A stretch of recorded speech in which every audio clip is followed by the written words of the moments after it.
need of the hour. Lord, you who holds my agenda in your hand. You know the need of the moment of my life. Father, as your word comes, let it be delivered to me. I come against every misconception. I come against every misunderstanding. I come against every stronghold of my mind. I come against every noise around me. In the name of Jesus, I bind every power that will want to inhibit my understanding of your word. Lord, in the name of Jesus, let your word come. Let your word come. In the name of Jesus. Thank you, Father. In Jesus' precious name. Father, we thank you. We are all ears, ready to hear your word. Father, your word that is spirit and life, let it come to us.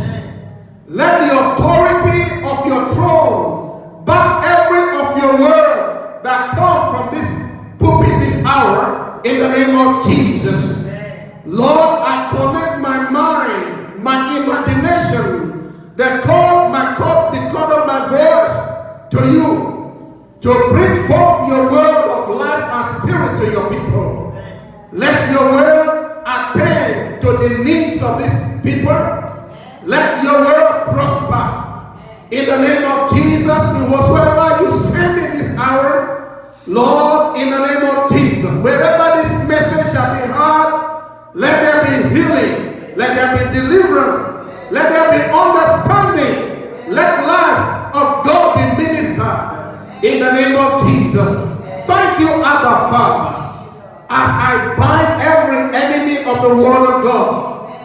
Satan, the Lord rebuke you in the name of Jesus. Thank you, Father. In Jesus' precious and mighty name we pray. Amen. Hallelujah. Hallelujah. Amen. Last Sunday we extracted the word born from above. Hallelujah. We saw that we are born of the Spirit of God. God is our Father indeed. The fact is that God is our Father. But as many as receive him, to them he gave the right to become the sons of God. Hallelujah. So we, as born again children of God, we are actual sons and daughters of the living God. Amen. Today, we want to see, the topic is Jesus' expectation on the church. Jesus' expectation on the church. When I say the church, it is you and I individually that are the church. Then our coming together like this, then we are the church. Amen. So the church of God here on earth, being the sons and daughters of the living God, being the body of Christ, what is Jesus' expectation on us?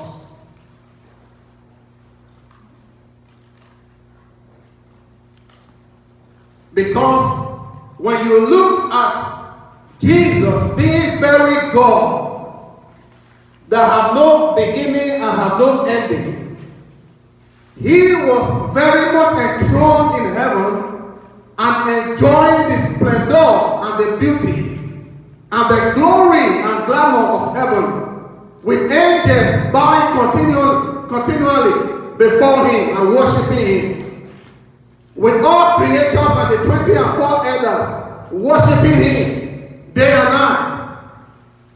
For him to relinquish that throne and come as a baby in the womb of one of the teenagers of those days, then you must know that there was a purpose. He came in and he took on flesh and blood for a reason. There must be something very crucial, there must be something very important that he wanted to bet.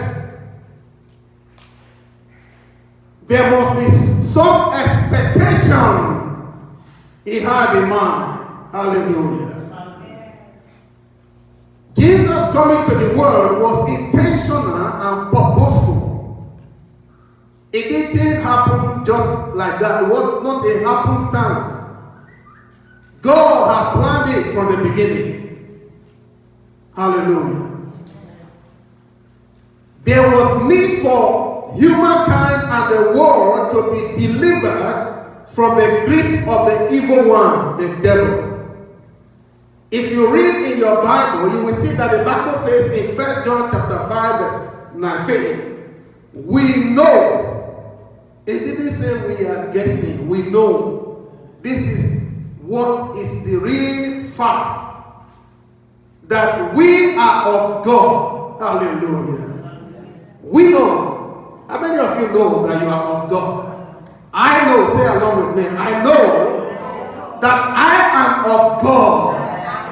I am born of God. The Spirit of God is dwelling on the inside of me.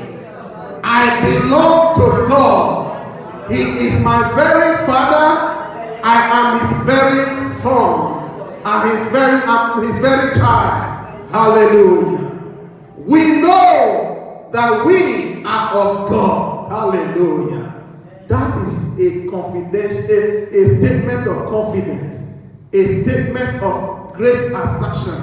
We know that we are of God. But let's see what follows. And the whole world lies under the sway of the wicked one. There are two things that are certain. We who are born again, we are of God. And we also know one other thing, that the whole world is lying in wickedness. It's lying under the sway of the evil one. It's under the grip of the devil. We know it. The whole world lies in wickedness. Was that how God created it? No. When man disobeyed the law and commandment of God, Adam traded the authority that God gave to him to be the God of this world. He traded it to the devil when he ate the forbidden fruit. From that day onward, the devil took hold of the world system. The devil took hold of man and began to torment him because he became the God of this world. But thank God that this Jesus came, he took the authority from him, he took the keys of hell and of death from him. Then the devil is no longer the God of this world, as it were. He is just the God of the people who have not given their lives to Christ. Hallelujah. He can only rule where the dominion of Christ does not reign. Amen. When you read in Hebrews, I want us to read Hebrews chapter 2, verse 10 to 18. We will understand it better. The Bible says, for it was fitting for him, that is for God, for whom are all things and by whom are all things. All things are for God and all things are by him, in bringing many sons to glory, to make the captain of their salvation perfect through suffering, in order that he might bring us out of the authority and dominion of Satan and sin, and the power that was ruling this world, that it was fitting, in bringing many sons to glory, to make the captain of their salvation, which is Jesus Christ, perfect through suffering. You know, when I was meditating on what this suffering means, the first thing that even occurred to my mind was that for Jesus to ever leave his splendor in heaven, to leave his glory, place of honor, place of where he was ruling all over he ruled the universe. You understand? Now, for him to agree to come down in flesh and blood and become a little tiny baby in the womb of a teenager, and for him to even be born into this world at all, is a non-suffering. Talk less of the humiliation he suffered in the hands of the people of his time. When they spat on him, when they called him all sorts of names, when they wore him a crown of thorns and they crucified him and nailed him to the cross, and he died and was buried and rose up again from the dead on the third day. Glory be to God. Through suffering, God wanted to raise many sons unto himself. Hallelujah. And he made Jesus to come in the form of a servant, in the form of human. Hallelujah. For both he who sanctifies and those who are being sanctified are all of one. All of one spirit. They belong to one family. They belong to one class. Jesus, who is our sanctifier, and we who are being sanctified, we belong to one God. We belong to one class. We belong to one spirit. They are all of one. For which reason, he is not ashamed to call them brethren. Jesus calls you and me brothers and sisters. Hallelujah. It doesn't call us servants. Doesn't call us anything else. It calls us brothers and sisters. Hallelujah. Saying, I will declare your name to my brethren. In the midst of the assembly, I will sing praise to you. And again, I will put my trust in him. And again, here am I and the children whom God has given me. Inasmuch then as the children have partaken of flesh and blood, he himself likewise shared in the same, that through death he might destroy him who had the power of death, that is the devil, and release those who through fear of death were all their lifetime subject to bondage. Hallelujah. Amen. Look at what happened. Inasmuch then as the children have partaken of flesh and blood, he himself likewise shared in the same. He also came to take part of flesh and blood. When I was meditating on this, you see, when God had created the heavens and the earth and had created all things 6 days, then he created man. You understand? He made man in his own image, in his own likeness. He breathed into man, and man became a living soul. Hallelujah. When man became a living soul, God wanted a creator that would just be like him, and he created man's soul.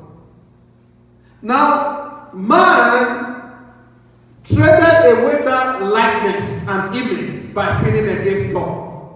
And the Bible says, in order that he might redeem us, what did he do? Because his image and likeness, we have traded it away, he had to come down to take on. I want you to see the love that he has for us. At the beginning, he created all things, and he said, I want to make man in my own image, and give him dominion, give him authority, and give him rulership over all the works of my hand. All things in heaven, on the earth, and beneath. You understand? Everything that creepeth, that fly in the air, everything that is swimming in the water, everything that is on the land, he gave man control. As I am ruling in heaven, I want you to rule on earth. When man failed him,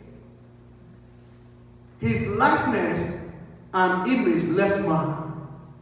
You understand? In order for him to redeem man, he had to come down. Can you see the Lord? Are we understanding what I'm saying? He came down again to take on the likeness of nature of man. He came to take on flesh and blood in order to truly identify with us. In other words, I made you in my likeness and in my image, but you traded it out. But because of the love I have for you, because I treasure you, because you mean so much to me, I cannot afford to let you just be destroyed that way. I don't mind. I will come back. I will take on the likeness that you are in now. Hallelujah. No wonder the Bible says he made him to be sin for us who knew no sin, that we might through him be made the righteousness of God. Hallelujah.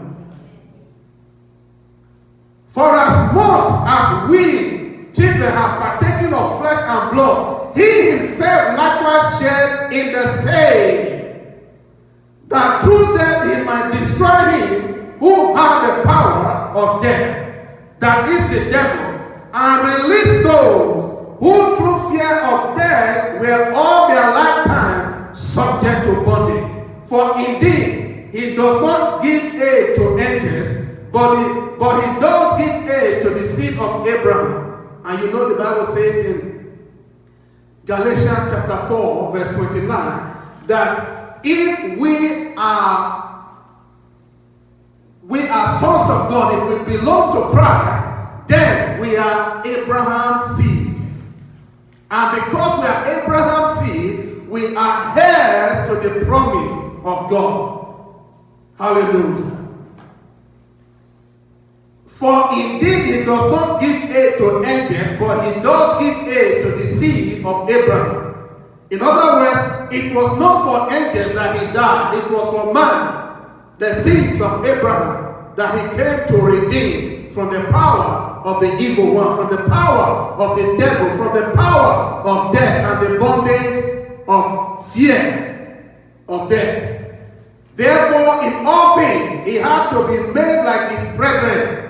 Are you seeing it again? He had to be made like his brethren, that he might be a merciful and faithful high priest in things pertaining to God, to make propitiation for the sins of the people.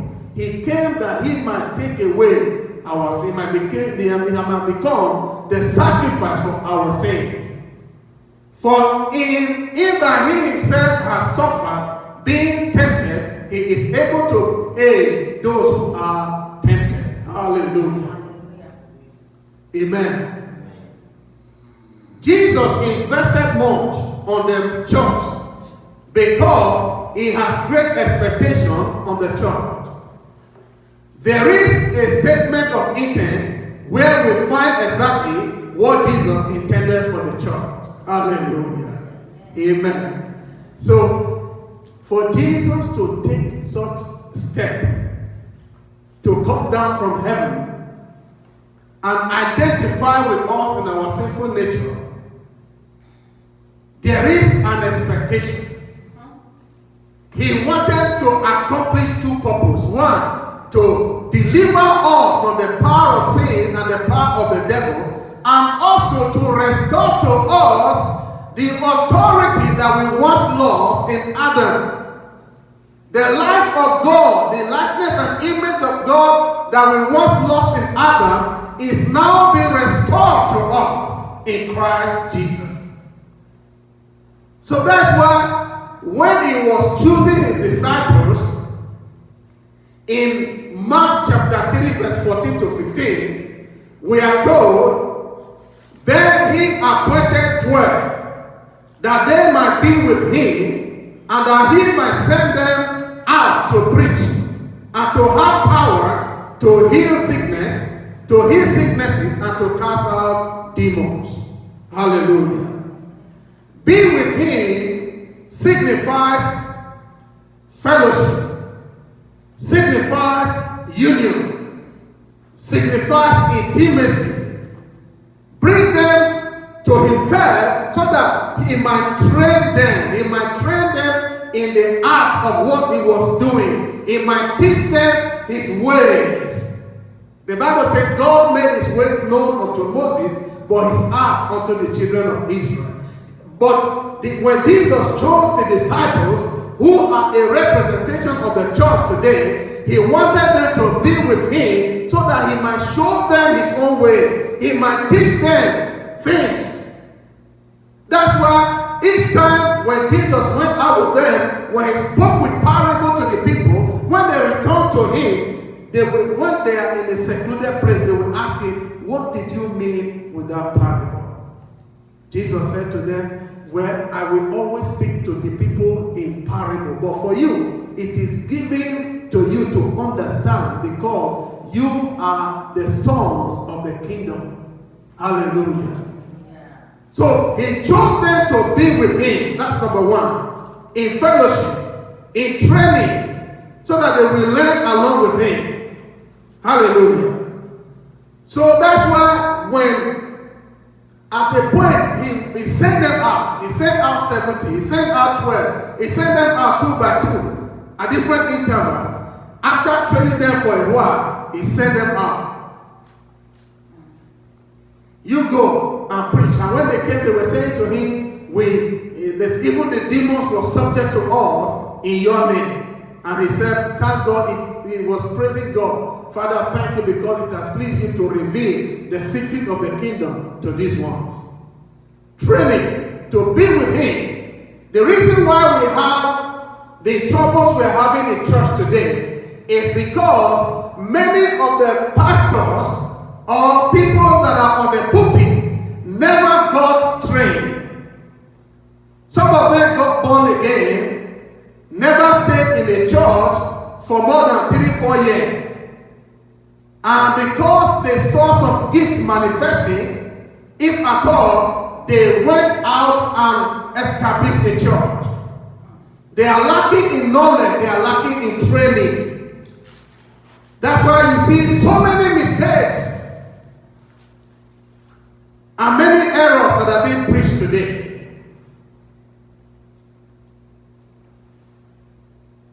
Jesus chose them to be with him. And that he will do what? And he wanted to send them out to preach. He had a purpose. He wanted to make preachers out of them. He wanted to commission them to do exactly what he was doing. You know, several times he said, I must do the Father, I must go about my Father's business. Another time, I must walk while it is day, for the night cometh when no man can walk. Another time, I must need go to Samaria. Hallelujah. Jesus was purposeful and intentional in all he was doing. So he also wanted to train them, to send them out. No wonder the only prayer item that he told them also was praying the Lord of the harvest that he will send in laborers into the field. So the second purpose is that he wanted them to go out to proclaim the gospel, having been trained. Even some churches today, in order to multiply branches, they don't train the people they are sending. They just lay hands on them, ordain them and say, you plant a church here, you plant a church here, all in the name of we want to have branches all over. That's not how God intended. Jesus didn't model that for us. He taught the ones he will send out. He trained them. He made them be in fellowship with him for a long time. Hallelujah. Then he intended for them to have power, the symbol of authority. He wanted them to go out in the power of the Holy Spirit. He never intended them to go and become casualty. He never intended them to go without receiving power. That's why even in Luke chapter 24 verse 49, Jesus said to them, tarry in Jerusalem until you are endued with power from on high. Hallelujah. Until you are endued with power. And this endowment with power is different from receiving the baptism with the Holy Spirit that is signified by speaking in tongues. Speaking in tongues is an evidence of the indwelling presence of the Holy Spirit. There is a second baptism. There is an immersement of the Holy Spirit. When Jesus rose up from the dead, the very day he rose up from the dead, if you read from John chapter 20, verse 19 to 23, you will find that the Bible says he came to them when the disciples were gathered together. He said to them, peace be unto you. Again, he said, peace be unto you. He breathed into them and said to them, receive ye the Holy Spirit. That was before he ascended up on high. That was before the day of Pentecost. They received the Holy Spirit. That was the first time they became born again. They received the capacity to carry the anointing, the power, the outpouring of the Holy Spirit on that day. They never were born again until the day Jesus rose again from the dead. But when he breathed into them and said to them, receive the Holy Spirit, that is the type that he was talking about in John chapter 7, verse 37 to 39. That as the scripture has said, he that believes in me, out of him shall flow rivers of living water. This is spoke concerning the Holy Spirit, that they that believe on him should receive, but have not yet been given, because he has not yet been glorified. Hallelujah. Then you know that even before he would ascend on high, in Acts chapter 1, he now reminded them, tarry you in Jerusalem until you receive power, until you receive the Holy Spirit, until the Holy Spirit come upon you. It is then you will be witnesses for me. So he was intentional. One of the key purposes for which Christ commissioned the church is to carry the mission, to bear witness of his death, burial, and his resurrection. Hallelujah. He intended for them to carry power of the Holy Spirit, because the kingdom of God is not in words, it's in the demonstration of the power of the living God. That's why Jesus will say that if I by the finger of God cast out demons, then the kingdom of God is come among you. In John chapter 10 verse 38, if you read, he said, if you do not believe me for any reason, if you don't believe my words, believe the works that I do. In other words, the power is given to manifest the works of God as a symbol of the presence of God with you. So that people will know it is only God that can do this. In Acts chapter 13 or 14, the other day, we read how that Paul and Silas had lifted up a man who was about 40 years, who was lame also from death. And when the people saw it, they said the gods are come among us in the form of men. Jesus wants the church to manifest that power. Today, we see Pentecostal churches, we see people, born again children of God. They speak against signs and wonders, they speak against miracles, as if it is not of God. That is the deception of the devil. The purpose of Jesus for the church is stated here. He called them to be with him, that he might send them out to preach the gospel and to have power.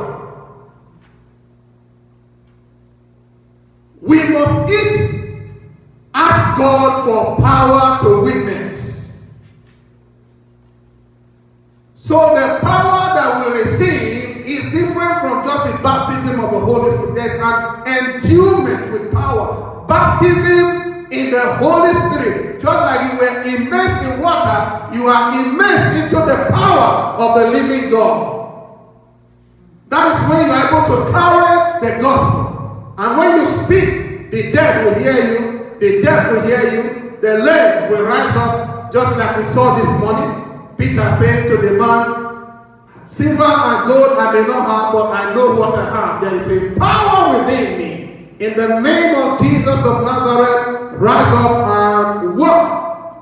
And the man who was above 40 rose up and was walking and jumping and leaping to the glory of God. Hallelujah. Yeah. That they might have power and to heal sicknesses and to cast out demons. When you read in the Bible, you see that each time Jesus commissioned the disciples to go out, there was no aspect of this he left out.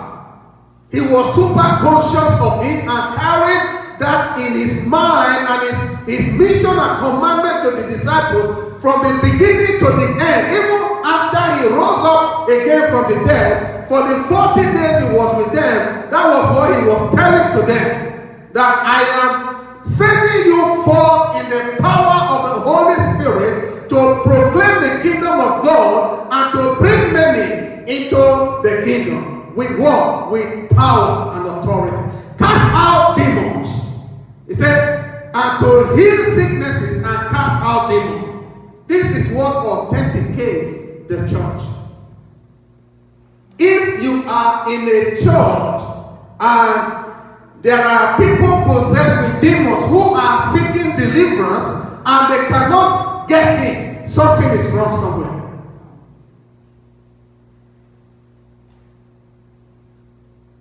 Heal the sick, cast out demons. Jesus commissioned the church.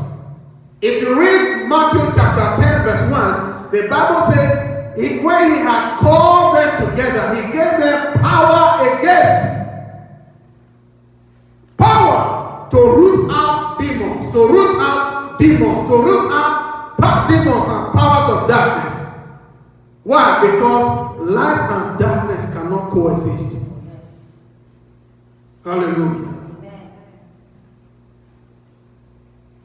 Each time he commissioned them, he will say, when you go, heal the sick, cast out demons. Read Matthew chapter 10 verse 1. And go read Matthew chapter 10, verse 7 and 8. As you go, preach saying, the kingdom of heaven is at hand. Heal the sick, cleanse the lepers, raise the dead, cast out demons. Freely you have received, freely give. In other words, this is how they will identify that you are my disciples. I was reading in Acts chapter 4 verse 1 to 3 this morning. The Bible says after they had listened, Peter and John had raised that lame man, the people gathered together. They were looking for how to stop them. Tell us in whose authority and by whose name you did what you did. And they said it is in the name of Jesus whom you crucified, who was buried and was raised. He was raised again on the third day. It is faith in his name. It is the authority in his name that have lifted up this man. They began to say to them, when the Bible said they asked them to go out. Why? Because they wanted to hold a meeting. And the meeting was, we have seen this miracle. It's notable to all persons. How can we cannot, there's no way we can stop them. But the only thing, let us call them in, let us threaten them and tell them to stop proclaiming the name of Jesus. And when they had called them in, they said to them, okay, now you have to go. You don't, the only thing we are telling you, don't proclaim that name again. Don't preach in that name anymore. And the Bible says, Peter said to them, is it good for us to listen to you or to listen to God? And now they now look at them and say, the Bible says when they saw they were bold, they began to look at what is giving them this kind of audacity or boldness. And they did a historical check and found that the only thing that could make them bold, saying that they are not educated, is the fact that they were with Jesus. Which means they must have seen Jesus as a bold person. And seeing that these men who were not educated were now bold, and they now can relate to where the source of their boldness have come. Hallelujah. So, every truly born again child of God ought to carry some air of boldness. Hallelujah. Because you are carrying God on the inside of you. No power should intimidate you. Hallelujah. If you also look at Luke chapter 9 verse 1 and 2, you see that the Bible said the same thing. Then he called his 12 disciples together and gave them power and authority over all demons and to cure diseases. He sent them to preach the kingdom of God and to heal the sick. So when we give excuse today at church that the power to heal the sick is no more, it is because we are lazy. It is not because the word of God does not affirm the healing of sicknesses and diseases. Hallelujah. So, Christ's purpose is clearly stated to us in this place. Hallelujah.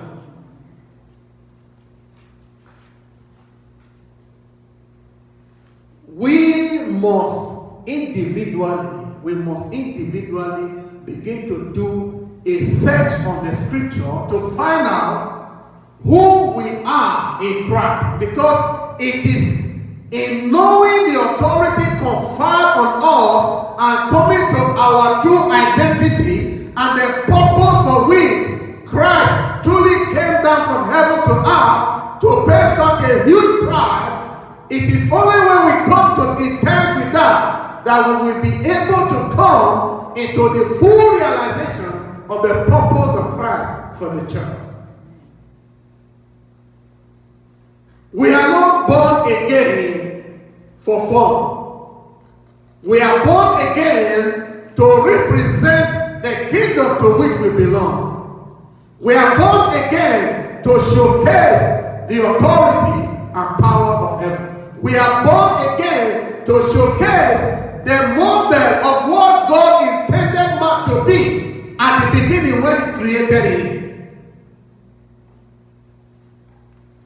Full of authority and power to live as God here on earth. No wonder Jesus said to them when they were asking him, because he said, is it not written in your scriptures that ye are gods? If I now say that I am sent of God, why does it become something that is difficult for you to accept? If I do not do the works that my Father only can do, then you might choose not to believe me. But if you look at me doing the works that I do, believe me for the works if you can't believe my words. Hallelujah. So time has come for us to ask the Lord to endue us with power from on high, because as a commission, the Reapers Gospel Church and everyone that are in this place, we are out to fulfill the purpose of Jesus for the church. Nothing will hinder us, nothing will stop us. Every one of us, the power of the highest is coming upon us. And we will not stop at anything less than fulfilling God's purpose for his church. In this church, we will witness the miraculous power of the living God. Amen. Hallelujah. Let us rise.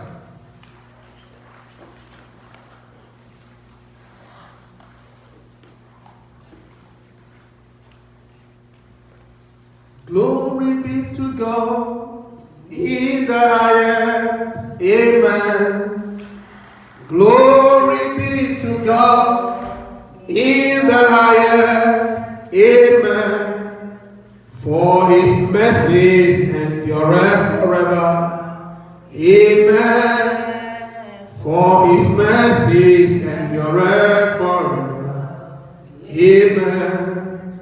Glory be to God in the highest. Amen. Glory be to God in the highest.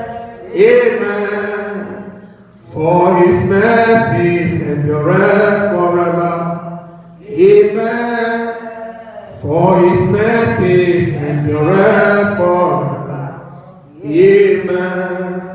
Glory be to God in the highest. Amen.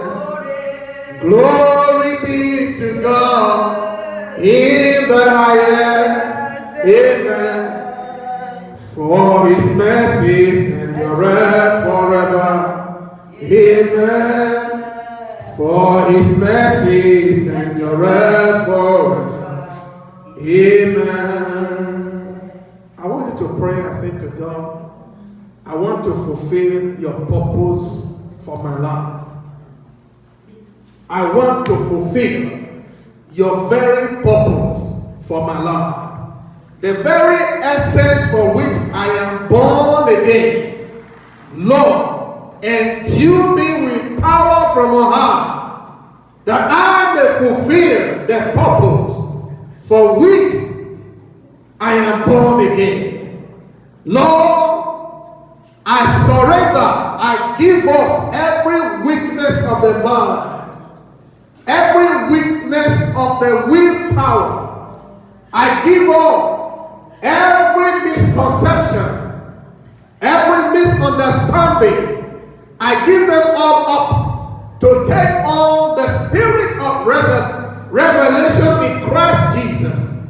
Lord, I want to be all you created me to be.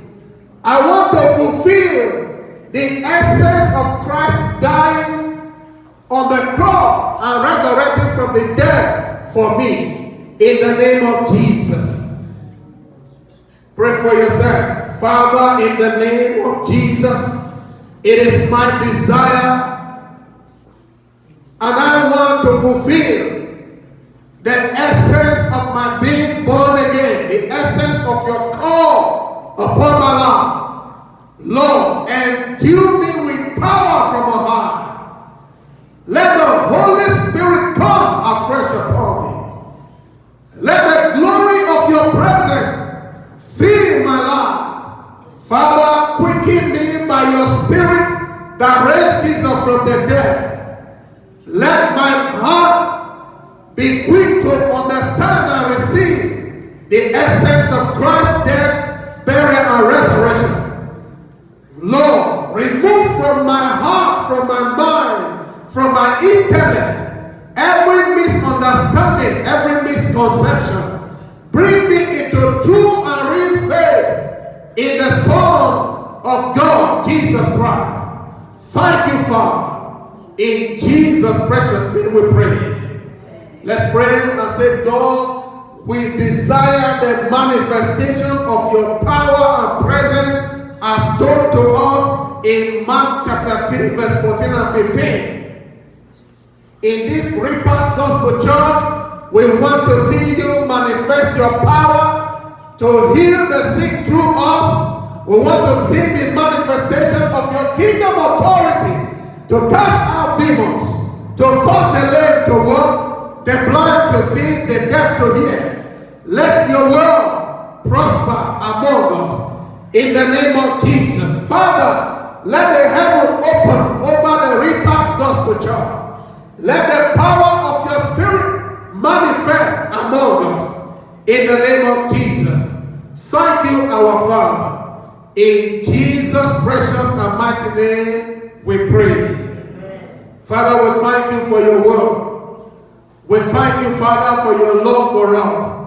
We thank you for Jesus identifying with us in our sinful nature that he might through his death and burial and resurrection bring us into the divine nature of God. Father, we thank you that we are born again. We are born of your spirit, and we are now partakers of your nature.